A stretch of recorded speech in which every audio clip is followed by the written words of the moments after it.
ఉంది. మన గౌరవ ముఖ్యమంత్రి నారా చంద్రబాబు నాయుడు గారు మరి రైతు సోదరులందరూ కూడా సుభిక్షంగా ఉండాలి, ప్రతి ఒక్కరూ కూడా తమ ఆస్తులన్నింటి కూడా రక్షణ కలిగజేయాలనే లక్ష్యంతో మరి ఏదైతే రైతు సర్వేలో భాగంగా ప్రతి ఒక్కరికి కూడా కొత్తగా పాస్బుక్లన్నింటినీ కూడా పంపిణీ చేయడం జరుగుతూ ఉంది.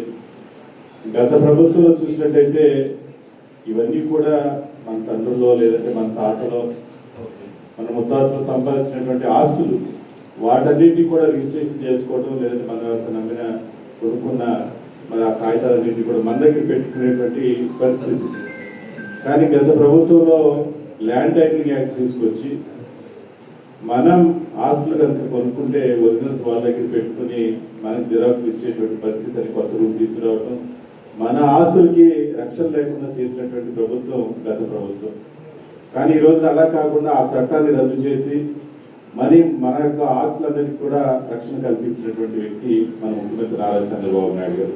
ఇచ్చినటువంటి హామీ ప్రకారమే అధికారం వచ్చినటువంటి మొదటి రోజే ఆ యొక్క జీవోలు రద్దు చేయడం కూడా మనం చూస్తాం.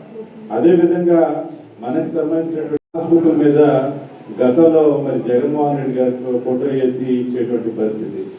ఇదంతా కూడా మనం కష్టపడి సంపాదించుకొని లేదా మన తండ్రులు మన తాతలు సంపాదించినటువంటి ఆస్తుల మీద పార్టీ పరంగా వాళ్ళ ఫోటోలు వేసుకునేటువంటి పరిస్థితి గత ప్రభుత్వంలో ఏర్పడింది. కానీ ఈరోజు అలా కాదు, మన ముఖ్యమంత్రి నారా చంద్రబాబు నాయుడు గారు ఎన్డీఏ కూటమి అధికారంలో రాగానే పాస్బుక్లన్నింటినీ కూడా ఒక గతం ఉన్నటువంటిది మార్చి మన ఆంధ్రప్రదేశ్ రాష్ట్రం రాజముద్రతోటి ప్రింట్ చేసి మరి పాస్బుక్లన్నింటినీ కూడా పంపిణీ చేయడం జరుగుతుంది. ప్రతి గ్రామంలో కూడా ఎక్కడెక్కడైతే రీసర్వే అయిపోయినాయో అక్కడ ప్రతి ఒక్క రైతులందరికీ కూడా వాళ్ళ యొక్క ఈ యొక్క పాస్బుక్లన్నింటినీ కూడా పంపిణీ చేయడం జరుగుతుంది.